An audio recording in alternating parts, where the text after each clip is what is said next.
gonna cease for a month or two at least, bringing everlasting peace to the Middle East. Gonna make him sign a lease so my guys will get a piece. We did it, my critics won't admit it, but we did it, Sleepy Joe couldn't and didn't. We'll build a golden statue of me in Gaza down by the sea. Oh, what the hell, maybe a Nobel. Nobody deserves it like me, because I'm bringing peace to the middle. Who the hell is, hello? President Trump. What? Sorry, hello? It's me, Zelensky. Who? I need you to make peace in Ukraine now that you made peace in Middle East. Yes, sir. Hello? It's very hard to hear. I'm in the middle of a session here, very strongly. I'll call you back. Or, better yet, why don't you call the Europeans? Because I'm too busy bringing peace to the middle. Public regime.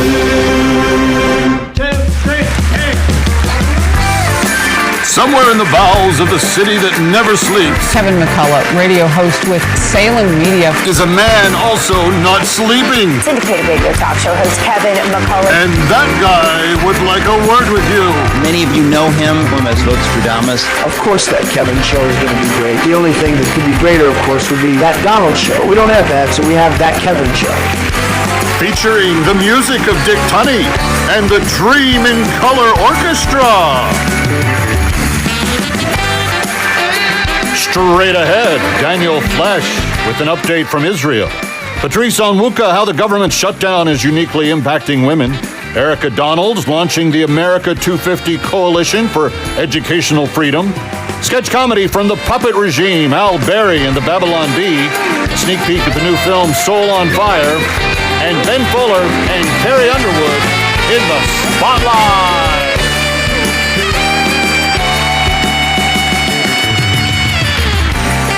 And live from Times Square, where the mayoral debates have all the decorum of a TikTok comment section and only half the facts, here's the cover!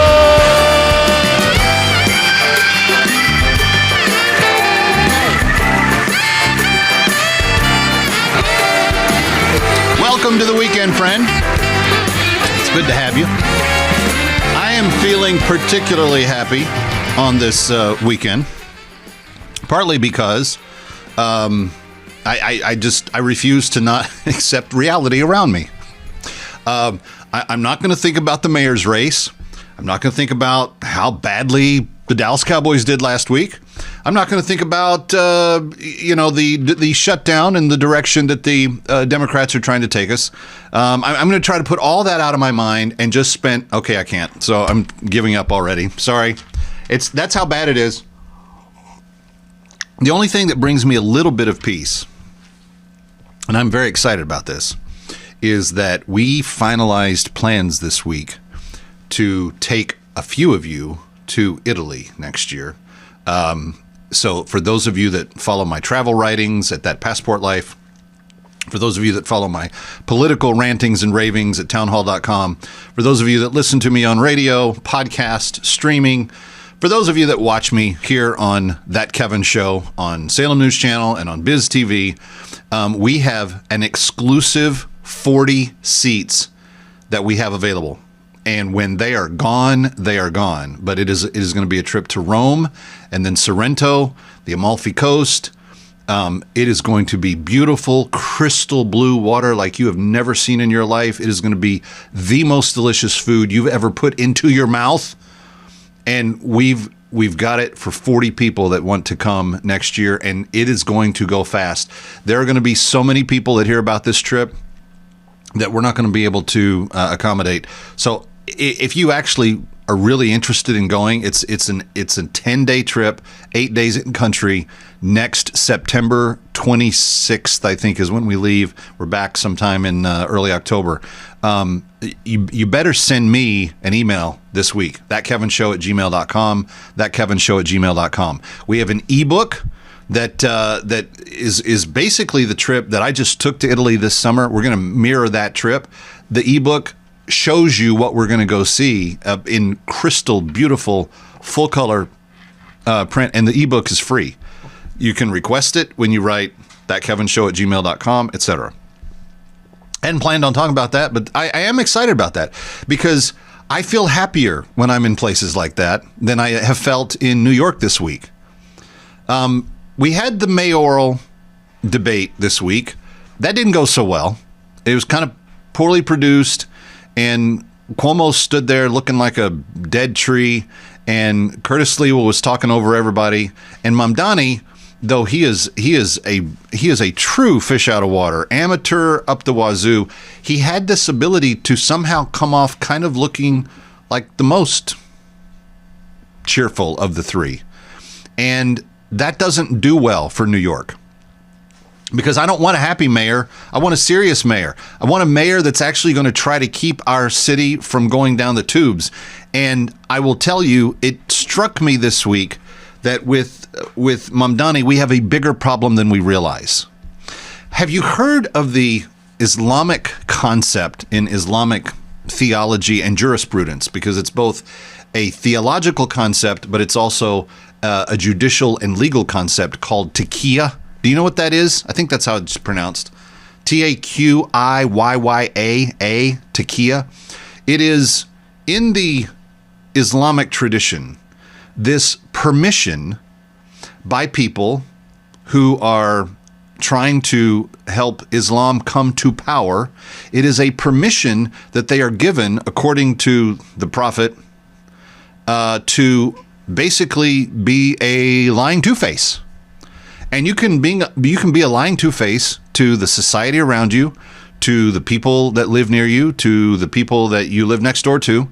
And you can be a lying two-face to them as long as necessary until Islam gains political dominance. And then when Islam gains political dominance, then you show your real colors. And then you come out and you subject the women, and you kill the infidels, and you punish everybody. And I thought to myself, because Mr. Mamdani reverse coursed on several issues in the debate. He had not been in favor of this, and now he was in favor of it, and he was for this, and now he's against it. And I'm talking about like within 24 hours. Within 24 hours of being with Martha McCullough on Fox News, he had said one thing. He comes to the debate, he does the complete opposite. And he is not to be trusted. Like, this is my hunch, this is my feeling, that this dude, as a Marxist, as a socialist, as someone who does not believe in the inherent good of American values, he does not hold to the Judeo-Christian worldview. He inherently sees the world differently. And in his form of Islam, he is allowed to tell us whatever he wants to tell us, to lie to us for as much as he needs to lie to us because of the doctrine and practice of Taqiyya. Don't hang your head and be frustrated with me if I'm telling you something about Islam that you don't know or that you think is some sort of like vain rumor. It's not. Do some research. Go see for yourself that this is allowed in their frame of mind, framework, etc.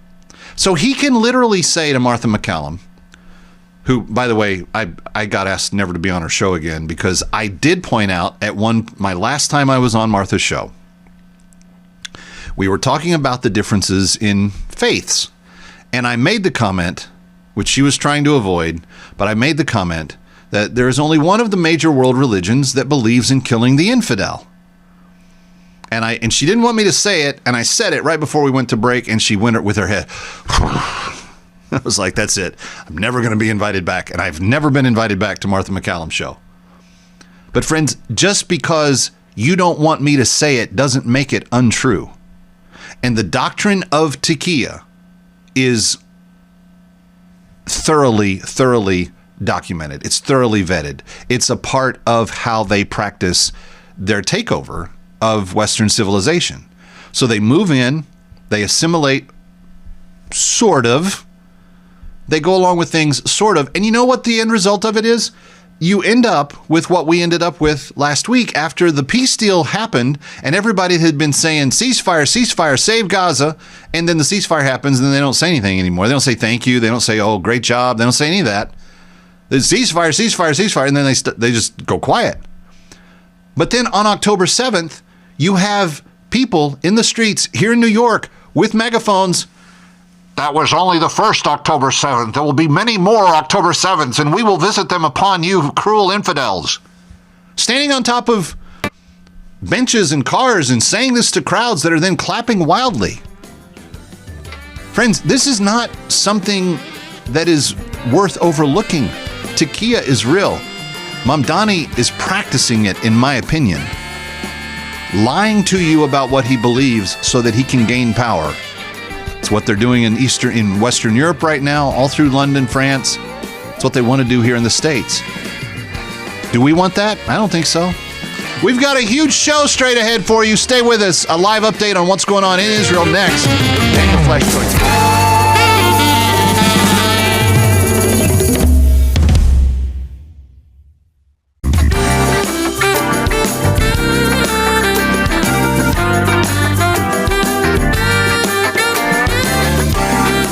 Back to That Kevin Show with Kevin McCullough. Welcome back to That Kevin Show, thatkevinshow.com, That Kevin Show on all social media, and at thatkevinshow.com, everything related to the show that you want is there for free. Podcasts, TV episodes, everything that you want, it's already there on demand. We never put it behind a paywall. We just want to make it accessible for you. I am very pleased to have Daniel Flesch back with us from the Heritage Foundation. Daniel, the last time you were here, Israel was at war in the Gaza, and we now have hostages that have returned home. And I got to tell you, on Monday of this last week, I could not see enough of those highlight reels of reunifications with hostages and their families. It was like, I was fine. Let my whole social media feed fill up with that stuff because it's so life-giving. It's so affirming.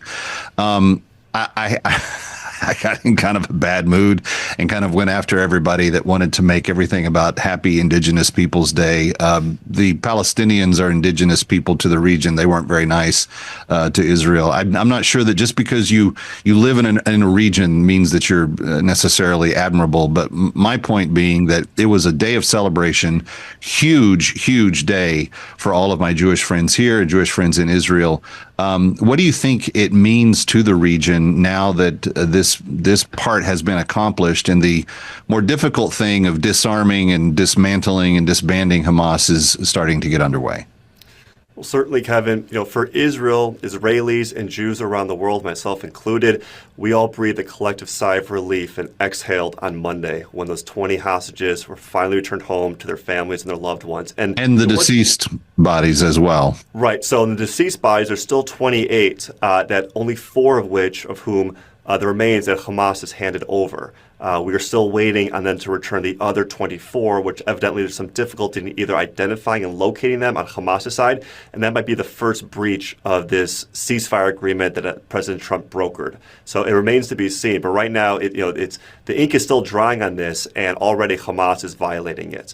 But more broadly for the region, as you asked, this was the critical thing for Israel to be able, the Israelis again, to be able to move past this past 2 years, and for Israel from a military perspective, there's no more limiting factor or leverage that Hamas has over Israel to prevent it from continuing the military campaign if Hamas is violating the agreement. Obviously, Israel does not want to do that, particularly because President Trump personally got involved in this, and you have multiple Arab and Muslim partners who are agreed to this. But it could be the beginning of a new dawn in the Middle East. Of course, we've heard that phrase many times over the decades, so I don't want to get too carried away. But the fact that you have Gulf and other Arab partners who are saying to Hamas, you're done, and we want to move past this, is significant. And again, the president invested his own personal time and energy into this matter and getting the hostages home. So Israelis are able to move forward. We'll see about the region as well. Well, and he's heading up this board that is responsible for the oversight and for the security of the region now. And I'm just curious, to what extent does that, how far into the future does that board play a governing role from what we know now? As we talk here right now, it's very unclear. The only thing clear about the 20-point plan, the implementation thus far, was this first phase, was getting the hostages home. And to make sure your listeners, your viewers all understand, this came at a cost. It came at a price of nearly 2,000 Palestinian terrorists being released. 250 of those were serving multiple life sentences, having been arrested by Israel going as far back as the 90s for killing Israelis, even killing Americans, and another 1,700 that have been arrested since or captured since October 7th. So this idea of this board of peace, so-called, is unclear because it's not really sure who or which Arab parties or countries will want to have their own personnel, their own troops in Gaza ensuring stability and security. And Hamas has already said, we're not giving up our arms and we're going to be part of any sort of governing structure going forward. We've already seen over the past week that Hamas is essentially getting rid of the competition in Gaza, killing other clans and other factions that have been challenging it the last couple months. So it's still unclear on what phase 2 or going forward looks like. And we'll have to see. But right now, again, the hostages are home, and Israel's able has moved back from its actually operating posture in Gaza to control about 53% of the territory versus the 75% it had previously per the president's request. So it's a new dynamic here, and we'll see what the next couple of weeks are. Well, and I don't think that the Hamas, pounding their chest saying we will be part of the governing coalition going forward, that's a joke.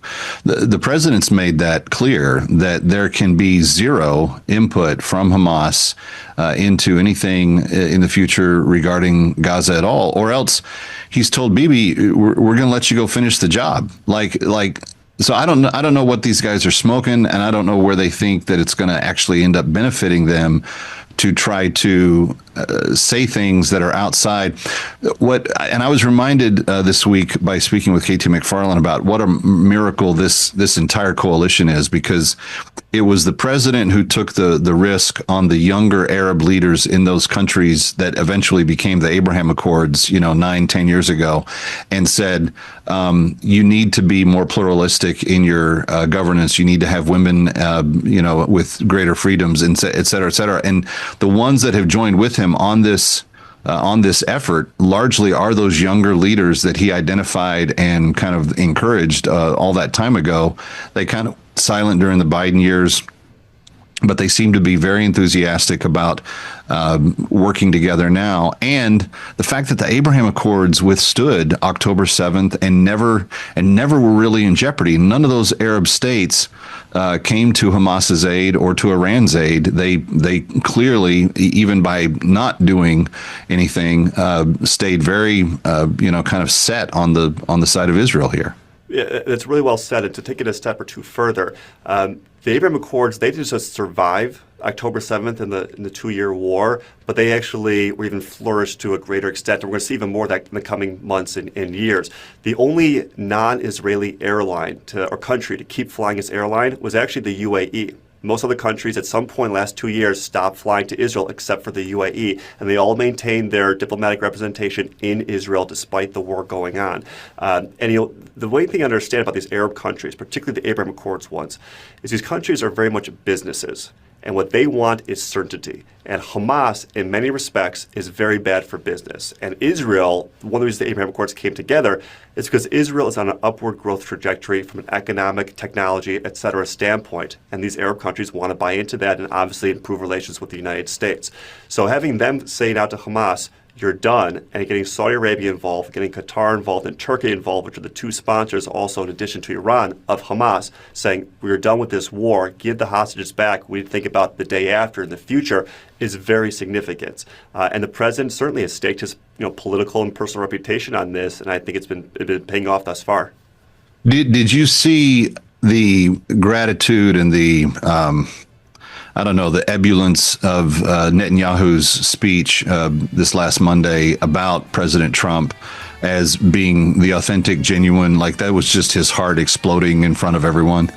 Very much so. And I hope all your listeners and viewers understand there's no more pro-American, and certainly today pro-Trump country in the world than the state of Israel and the Israeli people. Yeah. There's a lot of talk right now about the value. What is the value of the U.S.-Israel relationship? In short, is significant. And as Americans, we get a much bigger return on our investment in Israel than they do on us, and that we get more from them than any other country in the world.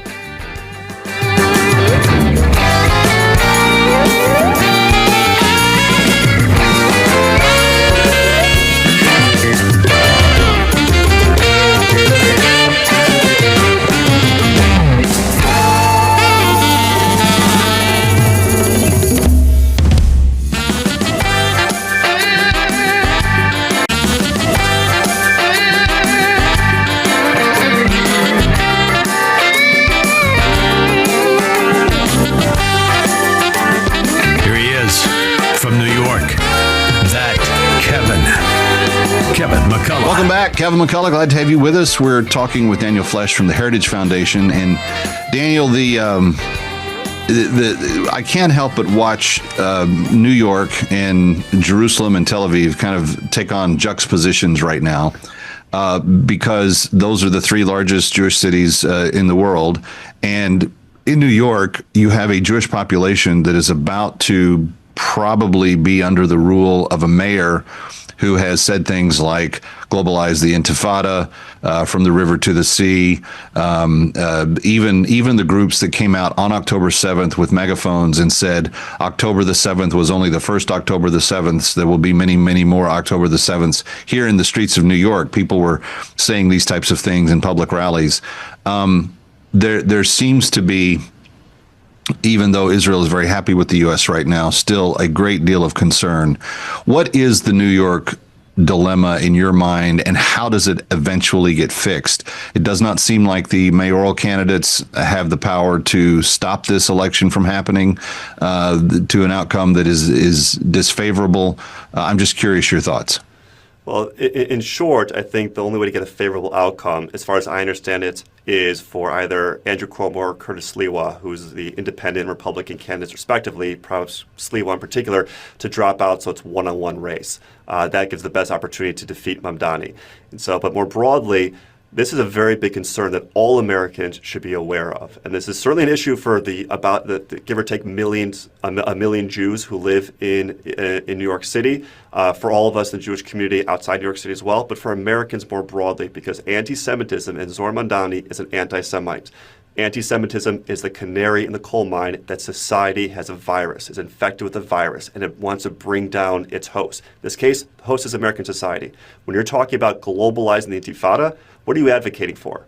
You're advocating a sustained campaign of indiscriminate violence directed at civilians, and not for the intent, in this case, to affect U.S. policy towards Israel, but actually to affect the United States itself. Right. So this is a very stark moment we're in. And it's really, I'd call on all New Yorkers to go out to the polls and not vote for Mamdani.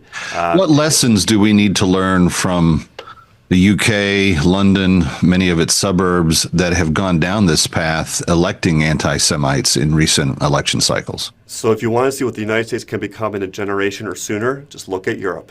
Look, as you mentioned, London, look at Brussels, look at Paris in particular. It's not just electing anti-Semites, although that's certainly part of it, but it's really electing, in many ways, far-left progressives, and also Islamists, and having them cater to that Islamist base. Muslim migrants who are not compelled to assimilate to Western values. There's a particular case in Europe that they now have political power, and they're imposing Sharia law in different locations in the UK in particular. So if we want to fight for something in the West, and this again, getting back to Israel, despite being at war the last 2 years, Israelis were ranked earlier this year as the 5th happiest country in the world. Why is that? Because they know what they are fighting for. Yeah. And in the West, the question should be asked, what are we fighting for? I think as Americans, we still understand that. I think Europe, it's an open question. They're losing that battle. But we can think about what we are fighting for here in the West, and is the advocation and the continuance of American traditions of values and morality. Well, this goes back to where I started. We've come full circle on the whole conversation. But the reason that I wanted my progressive friends at the gym on Monday to not be wishing everyone a happy Indigenous Day, but instead either a happy Columbus Day, or better yet, happy hostages are all going home day, was because of this kind of warped and twisted idea that without society and culture, that any of the indigenous regions of the globe would have ended up in any place other than where they did. And whether you're talking about North America, South America, the continent of Africa, even the Middle East, people that were indigenous to different regions were largely barbaric and uncivilized until the Torah from my Jewish friends came into their world and began to order things by the Ten Commandments, by the presence of Jesus Christ walking on the earth and talking about the esteem of women and how there is no Jew or Gentile, but that there is people that identify God and worship him, and that by doing that, he's not just talking about how you shouldn't discriminate against people because of their sex, but also because of race. Race is largely a construct that came about long after people groups had figured out ways to work together. But it is the civilization of God and really the Judeo-Christian understanding of God's view towards man that has largely civilized this planet. And so to be off in the corner and saying Happy Indigenous Peoples Day when these people cannibalized each other, warred for generations against one another, killed each other's kids, were barbaric in so many different ways, I think is really short-sighted. And it kind of reminds me of what we're starting to circle back to with the Islamist push in some of these arenas. Stick around for more of That Kevin. Next, That Kevin Show with Kevin McCullough.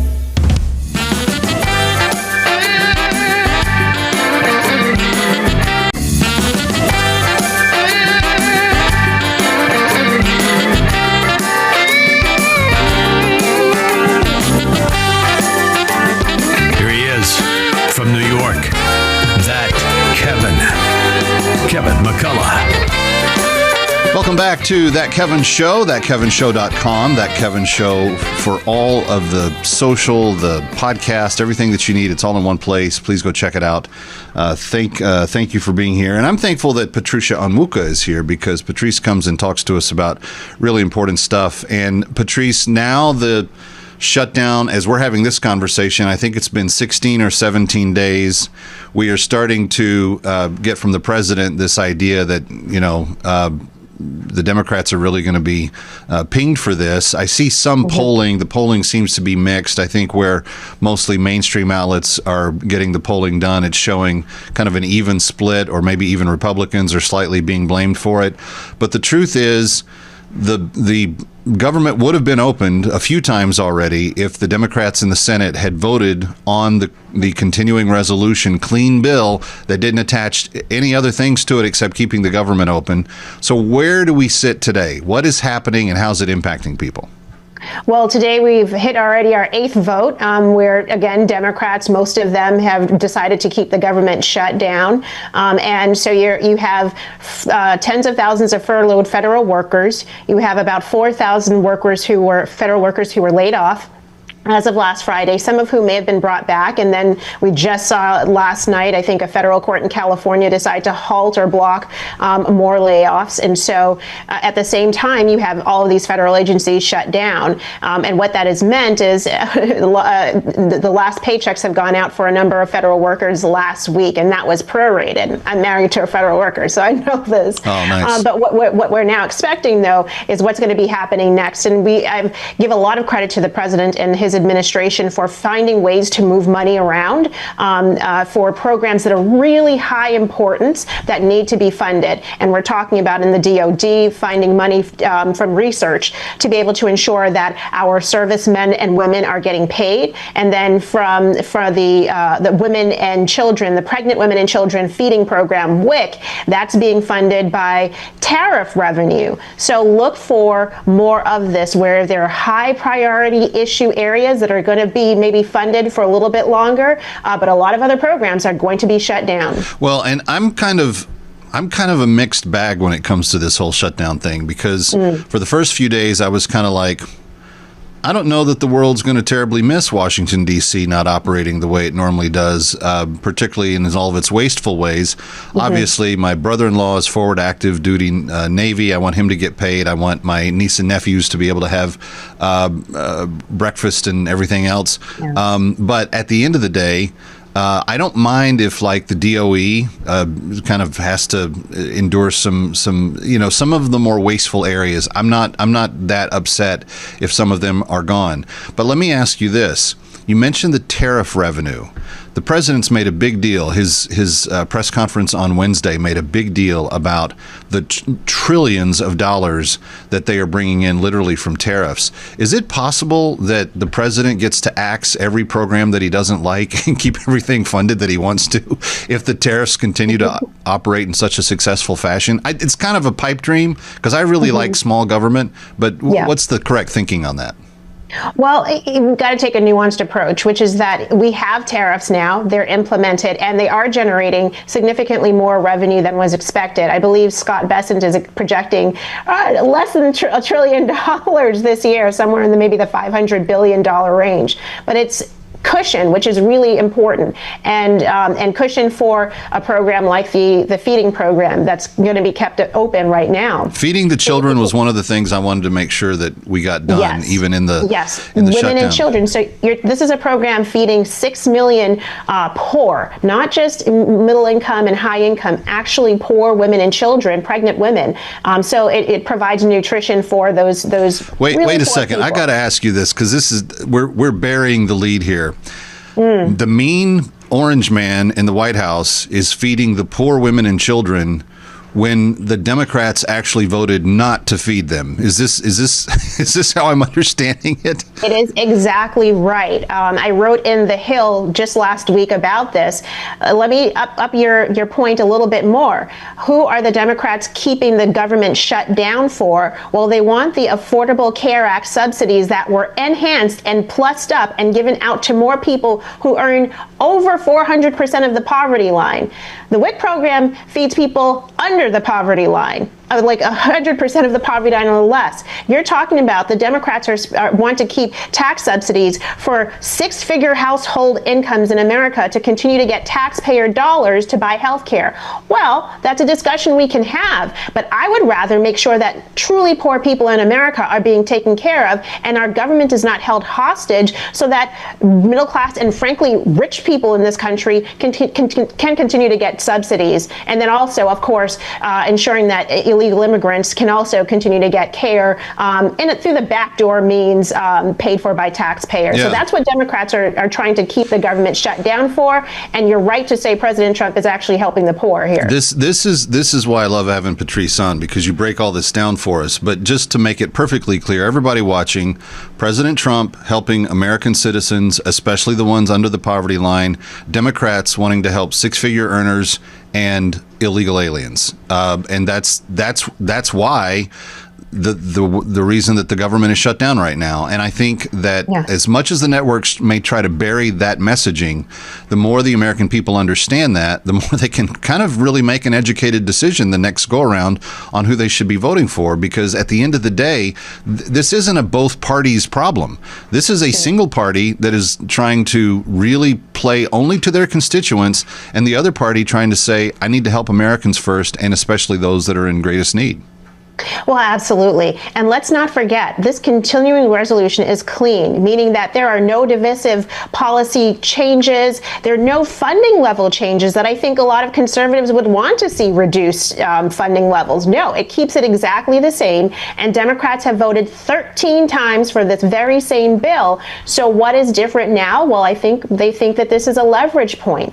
From what I'm hearing on Capitol Hill, we're battening down the hatches for beyond next weekend's No Kings protest. I think Democrats might want to go all the way through at least November 1st, when open enrollment for Obamacare, the Affordable Care Act, begins. And they want the headlines to be your healthcare costs have doubled thanks to the government shutdown, thanks to Republicans. So that is why you're seeing them continue to hold out longer and longer. And again, who is this hurting? This is hurting people who actually need the federal government to work for them.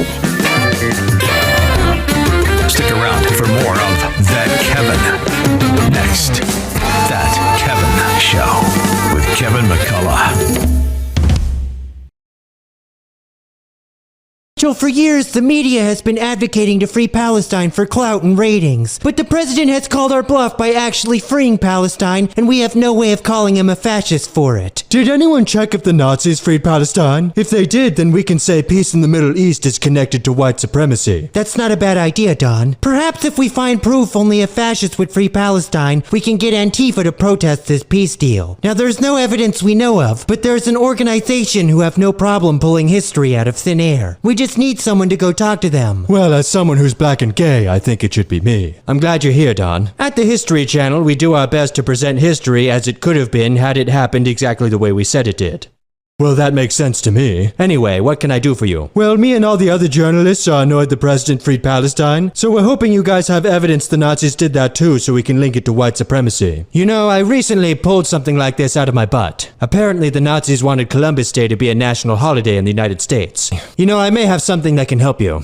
It smells like the Nazis freed Palestine during World War II. It looks like you can link ending wars in the Middle East to white supremacy after all. Oh, that's great news. I can't wait to tell the others. Guys, it turns out the Nazis did free Palestine. Great work, Don, but it doesn't matter anymore. We decided to just wait for everyone to forget about the whole thing. It should only take about a week, and then we'll all move on to the next thing we don't care about.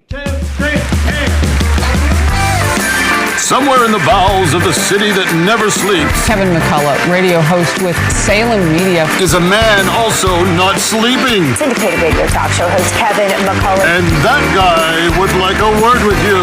Many of you know him from as votes for Damas. Of course that Kevin show is going to be great. The only thing that could be greater, of course, would be that Donald show. We don't have that, so we have that Kevin show. Featuring the music of Dick Tunney and the Dream in Color Orchestra. Still to come, Erika Donalds from America First, launching the America 250 Coalition's Educational Freedom Campaign, sketch comedy from the puppet regime, Al Berry, the Babylon Bee, and a sneak peek at the powerful new film Soul on Fire, and back in the spotlight, it's more with Ben Fuller.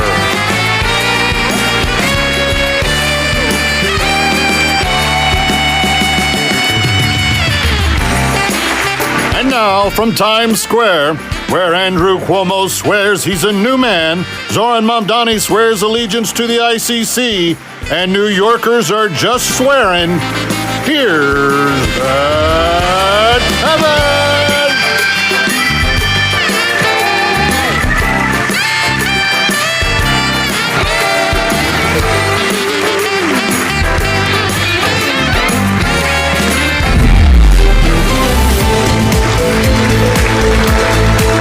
For Assignment Desk Weekend, I'm Kevin McCullough. Today, America's back, and so are Democrats' nervous breakdowns.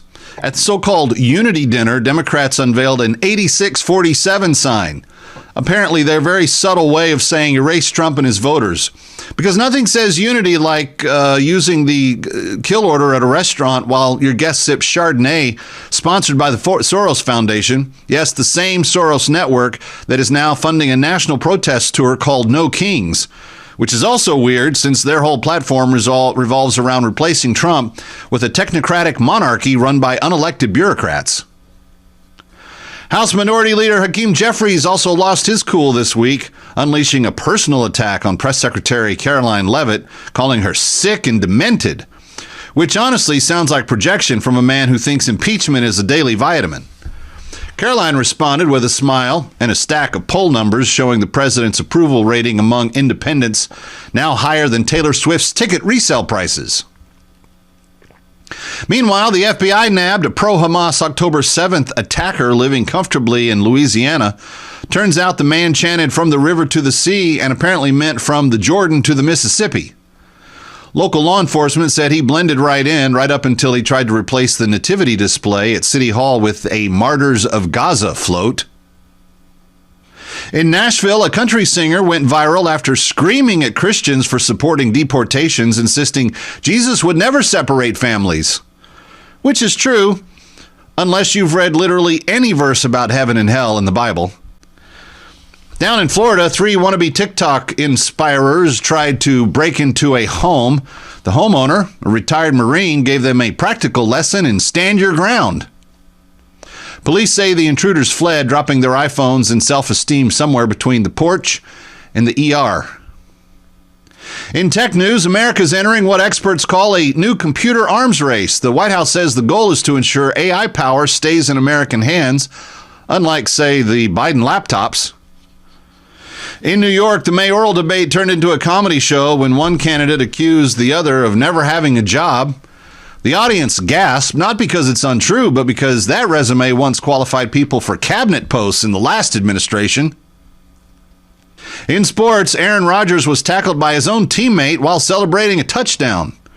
The Steelers' medical staff confirmed Rodgers' ego remains intact, but recommended future celebrations involve fewer 300-pound hugs.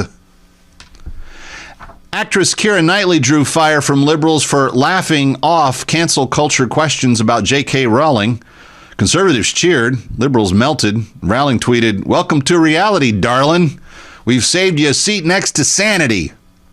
And finally, meanwhile, Leah Thomas resurfaced to say he, she, they are glad the conversation on women's sports continues.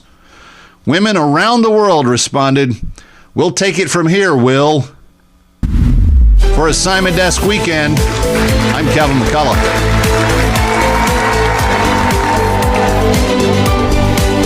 Did God really say that? Maybe not. Hi, I'm Satan, and I've advised kings, religious leaders, multi-platinum recording artists, and I've made countless millions rich, powerful, and happy. I even helped build a huge tower that almost touched the sky until some jerk came along and confused all the languages. That was frustrating. No muy bueno. But I've never done anything like this until now. I'll teach you how to love yourself. I'll teach you how to follow your heart. I'll teach you how to find your own truth. You'll learn everything you need to know about politics. Politics is your only hope. Marriage. The main purpose of marriage is to make you happy. Parenting. Children are born good. Religion. All religions are equally valid. And success. You only live once. Everything you need to live your best life now. Everything you need to be free of all the things that hold you back. I have one rule in my class, and that rule is this: there are no rules. There are no standards. There is no target. There is no truth. Listen to me. Learn from me. You can be like God. I'm Satan, and this is my masterclass.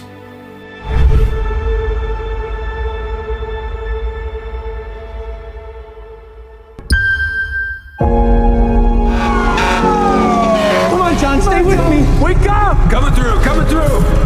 How bad is it? He has burns to 100% of his body. I want to send out a special hello tonight to a certain young man who's laid up in the hospital. His name is John O'Leary. He's a tough little guy. Boy, you listen to me. You will walk again. When I first came to see you, they said you had no chance. But here you are. You're gonna face challenges when you get out of here, but you can still do almost anything.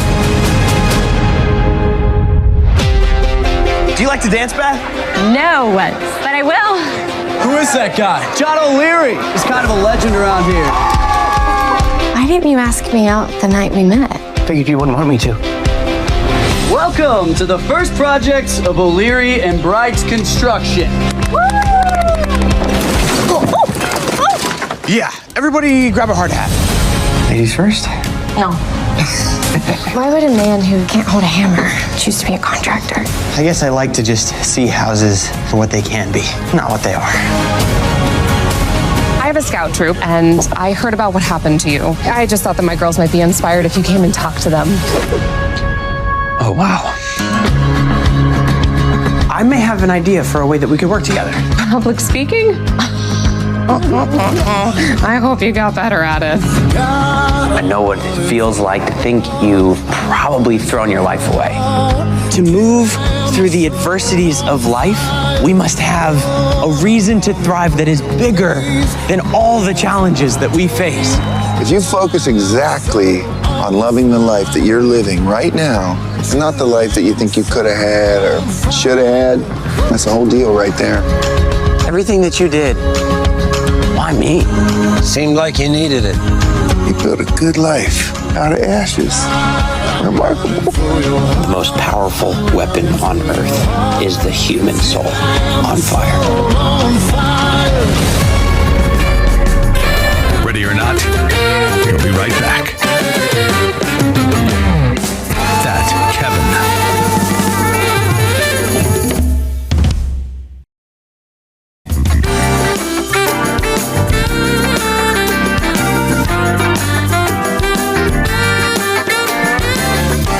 Now, back to that Kevin Show with Kevin McCullough. Welcome back. It's That Kevin Show, thatkevinshow.com from Times Square. Glad to be with you and always glad to be welcoming my next guest back. She is the America First Policy Institute's guru when it comes to educational freedom. And I think she's just going to make a fantastic First Lady of Florida in the not too distant future. But she's got some exciting news about something called America 250 Civic Education Coalition. Erika Donalds, it's good to see you again. Welcome back. Thank you so always for having me. Appreciate it. We love having you, partly because not only do I think that you are a clear thinker and very able to articulate what educational freedom is all about, but you're also a mom who's like put shoe leather to the whole ideas, which is really important when you're talking about the job of this coalition and your upcoming college tour, because you're speaking at campuses. You just spoke at one on Wednesday night this week. But talk to us about the future of this coalition and what you're trying to get across on those campus visits. Well, to your point, ultimately, here in the United States of America, we need education freedom, but not just school choice and free market in our education system, but we need to make sure that our kids are getting a quality education. And that includes civic literacy, which is so lacking in the United States today. We know that less than 10% of adults can actually name all 5 rights in the First Amendment. Many adults now are not proud or very proud to be an American. In fact, a majority are not making that claim and that statement. Most cannot pass the exam that would make them United States citizens. And it's because we've put civic literacy on the side burner, and we're not even teaching the kids how to read and do math proficiently, let's be honest. But we need to elevate all of these things. It's just as important that students can read the Constitution as they understand it and they can defend this republic going forward.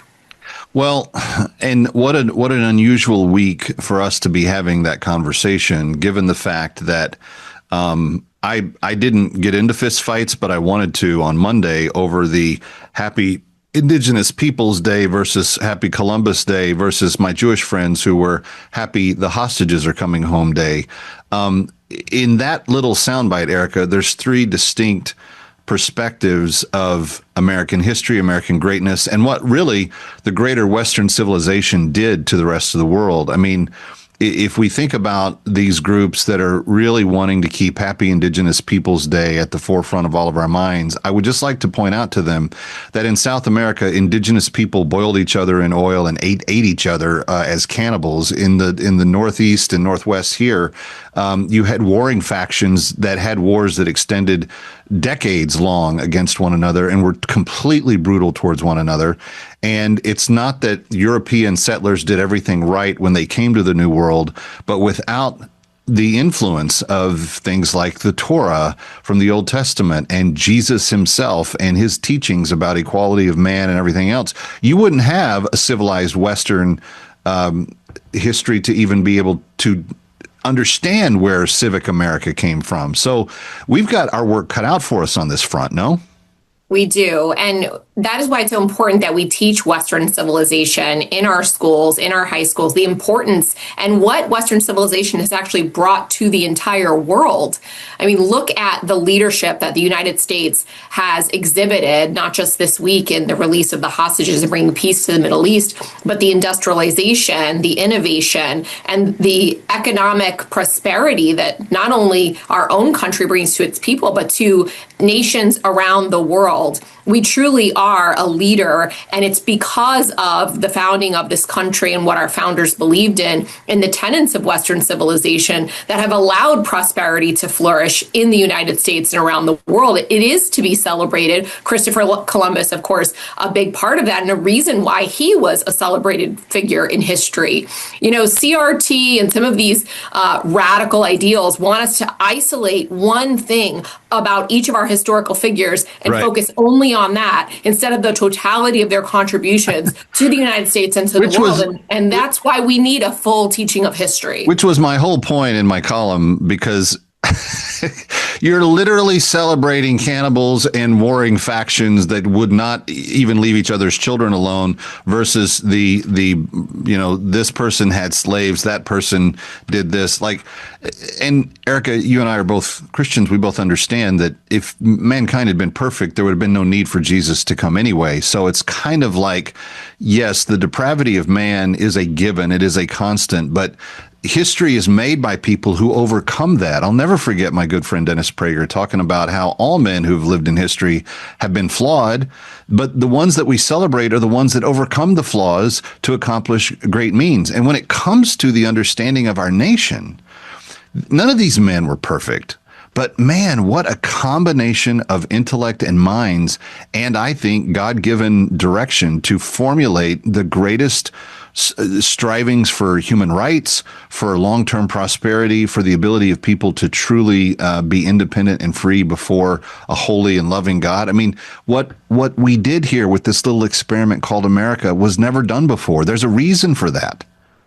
And it's the greatest experiment and the greatest country that man has ever known on the face of this earth. There's great reason to be prideful in America and the leadership that we have provided to the world. It's also why you and I know when we are teaching history in our classrooms, we must teach the totality. We don't want to whitewash history, not in America, not in Western civilization or the world. We want to teach all of it, but there is reason to celebrate overcoming some of the hardships of our history. And it's informative of our youth and future leaders of this country to know all of those things. That's why I advocate for civic education to be taught every day in every grade as part of your reading curriculum, of your writing curriculum. It should be infused throughout a curriculum of music, of art. Every child should have a full understanding of the history of this nation and our place in the history of the world before they graduate high school, before they become voters of this nation, before they start running for office. It's something we have not focused on enough. And that's what the America 250 Civics Education Coalition seeks to do with events all around the country, on college campuses, on K-12 campuses, as well as with teacher summits and awards that are going to be giving out at the national level. We're going to take a quick break here just a second, but when we come back, I want you to tell us a little bit about where you're going to be in the coming days and kind of what's the setup going to be. Are you just giving lectures? Is there going to be a question and answer? Will there be give and take? All of this, of course, and so enthusiastically supported by Turning Point USA as part of their ongoing work beyond Charlie's legacy, and we're looking forward to seeing what happens there. And then, friends, I want to strongly encourage you to also check out America First Policy Institute, AFPI.org. They are the clearinghouse for all of the great things that you hear us discussing on a regular basis. And at AFPI.org, you can not only interconnect with the personalities that you've seen, but also latch on to some of the really good efforts. Last week, we were speaking with Bobby Nonway about the trafficking, American combats trafficking. We've got to be proactive. You can't ever leave a vacuum unfilled. A vacuum will be filled by something. So if you don't teach certain things to your kids, they will be taught other things in their place. And to Erika's point, what she's doing is so important because there's a lot of other viewpoints out there that will gladly swipe that from them. Coming right back, it's Kevin McCullough. Don't go away.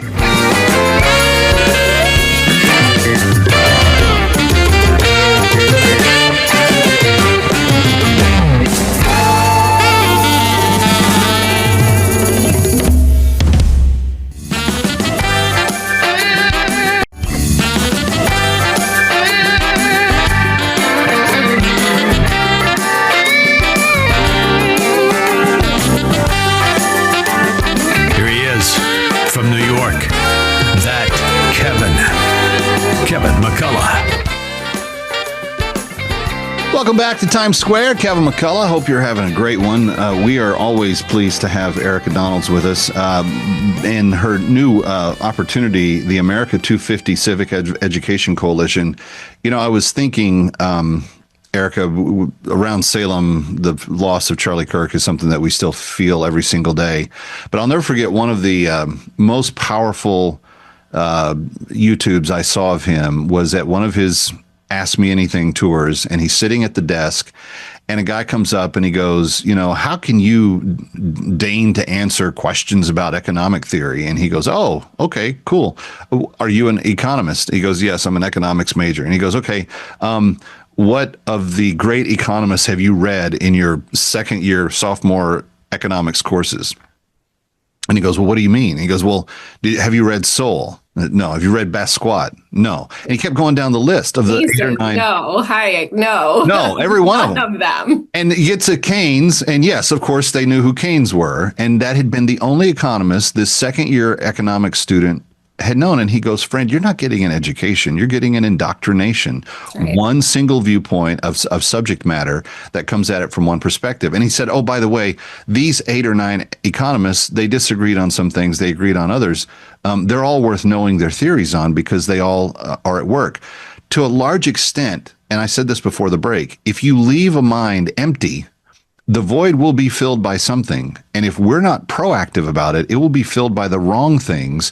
This is what you're attempting to correct, at least on the civic education front.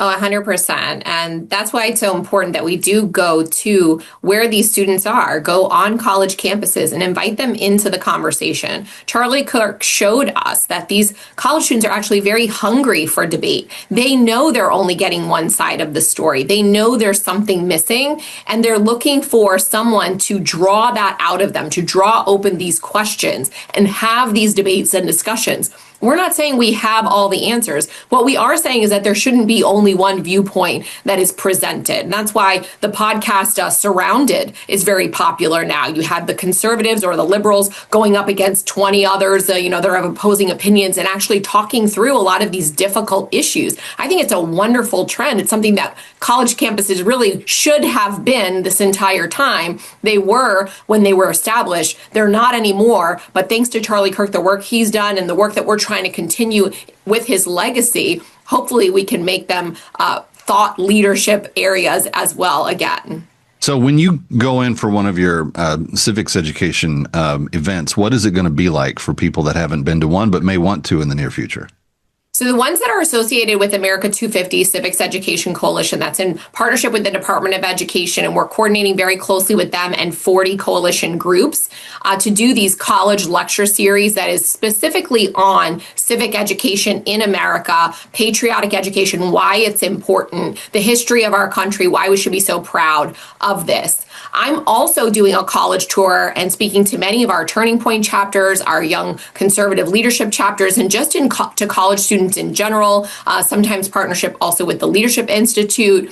And these are about ending the Department of Education. If you can believe it, college students want to know what skin in the game they have when it comes to what the federal government is doing, both in higher education and as they get older in K-12, why ending the federal Department of Education is so important. I think these things go hand in hand, honestly, right? If you know the Constitution, you know education is not in it and the federal Department of Education shouldn't exist. But I'm just going to be spending a lot of time on college campuses over the next several months because, listen, they are hungry for this movement, and we're going to be there to meet the moment. Well, it's interesting because you said that the America 250 co-sponsored by the Department of Education. I'm like, but you're getting rid of it, which I'm in favor of, by the way. What I really don't understand, I mean, certainly people that are hearing that may be shocked and they may say, Erika, Kevin, how can you advocate for this? Well, it's only been in existence since 1979, and largely the 4,300 plus water cooler sippers that they have in Washington, D.C. don't really do anything that impacts the way school operates, what's being taught, except in a negative way.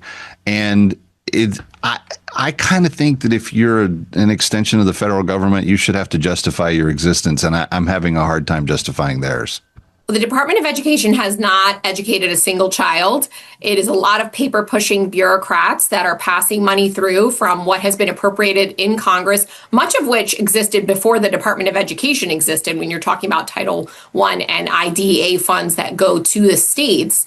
We don't need this additional bureaucracy. We've already seen Linda McMahon and her team cut half of the staff there, and maybe more as we see this shutdown drag on. We've seen workforce be moved off into the Department of Labor, where it belongs. Why shouldn't these workforce programs be in a continuum of workforce development at the federal level? Because they can keep it crooked that way, of course. For more of That Kevin.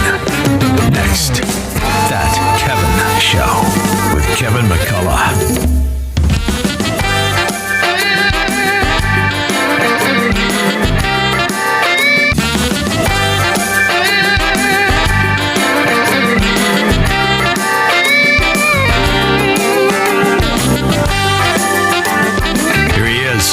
From New York, That Kevin McCullough.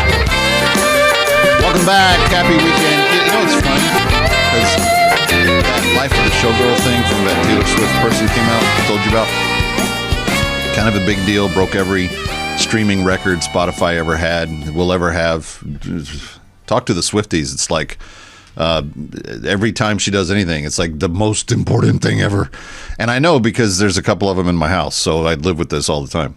I was just thinking, you know, we talk about the important stuff, and I mentioned this in the opening to the show today. And a lot of people think that the important stuff is what I can buy or what I can do, how famous I can become, how much power I can accumulate. If you're Andrew Cuomo, if you're Donald Trump, you wake up every day thinking about how can I make the country better. There's things that go through our heads. And yes, on the clean version of Taylor Swift's album, because there's two versions, there's the explicit, which is too mature for me to listen to, and there's the clean version, and I prefer the clean version. But the song Wish List, I love this song. This song is about her wanting family, about her wanting children, about how, as two very famous celebrities, she just wants to tell the world, just leave us alone. Let us raise our kids. Let us build the family that we've dreamed of having since we were younger, etc. And I value that. I think that's tremendous. And I know that she and Charlie Kirk didn't always see eye to eye.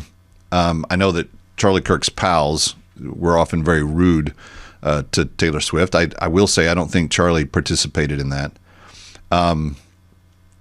But it's interesting to see this because she's being noted for saying that traditional marriage, she wants to get married, which she has the ring. She wants to have more kids than she can afford, to quote Charlie. And she already has like 4 or 5 mortgages. So she's checked all the boxes at this point in time, if those goals stay her goals. But I was also listening this week to Brandon Lake's album. And he's got a few really good songs on there. I Know a Name. He does that with CeCe Winans. He does the duet with Jelly Roll, the Hard Knock Hallelujah, or whatever that's called. And he does this other song called For Me and My Home. And it's kind of a play on the scriptural reference, for me and my house, we will serve the Lord. But he actually talks about wanting his kids to know God personally and to come into that one-to-one relationship with God that Jesus Christ offers. And I thought both of these songs, her Wish List song and his Me and My Home song, they both hit on very important themes. And I would like more of these kinds of songs written and produced and put out there, because they esteem the value that we hold.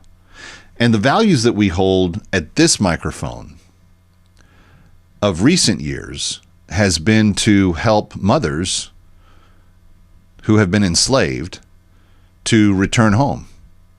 And in recent years, we've actually been able to help them do that with Christian Solidarity International. We're talking about the Slave Liberation Program. By the way, I came to you last week and I said, we're not tracking very well. We want to get to 208 slaves freed by the end of the year.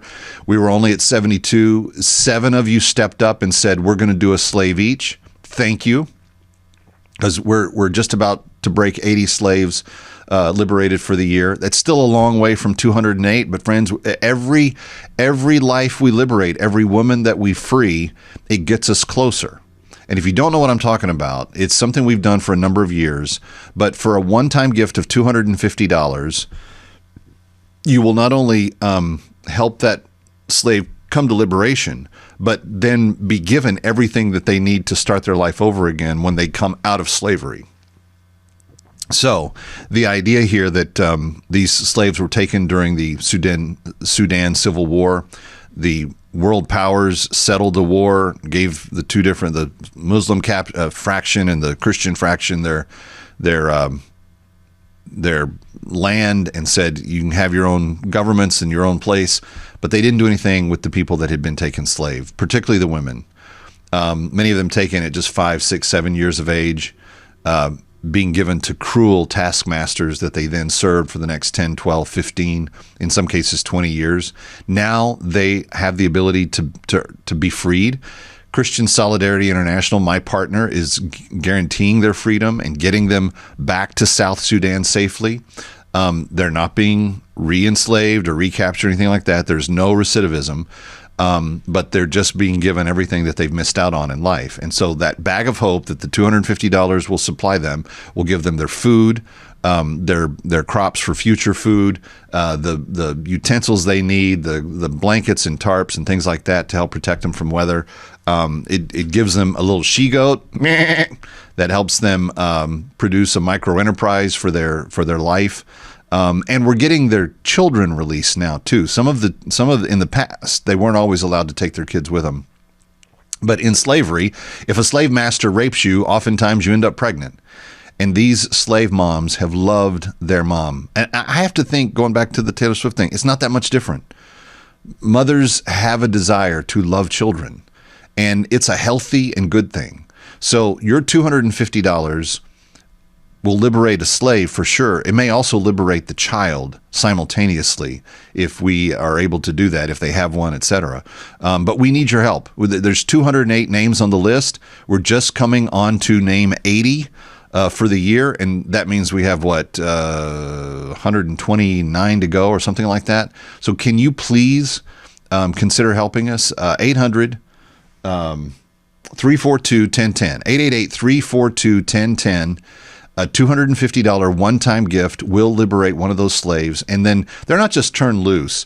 Like, they have a recovery camp that they get to go to, and they get to be made whole again. They get to talk. They haven't been allowed to talk in some of these households for the whole time they've been enslaved.